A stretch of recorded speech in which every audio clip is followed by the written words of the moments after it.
să vi-l prezint pe nenea Savarina Ioan cu pula bastonel,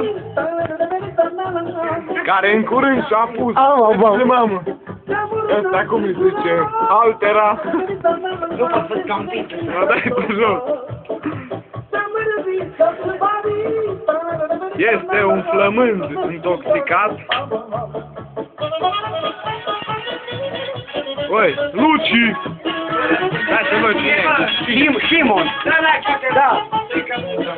Stai, ce bine, puce! Dacă vrei. E mâna de pe el.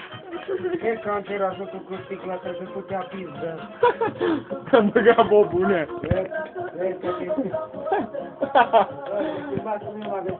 Nu mă muie.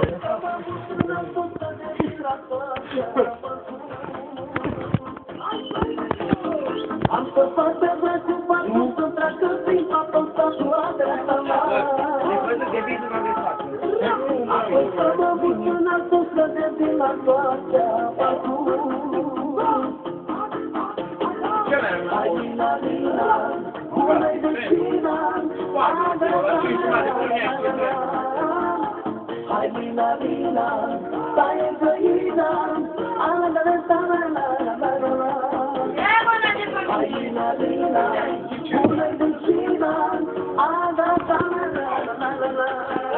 Bă, aprinde-mi becul, mă, du-te, mă, ce-am făcut? Aprinde-mă becul, du-te în piesa, mă,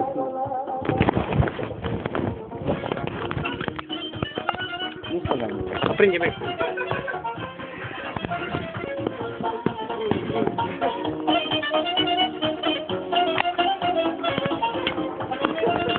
When you're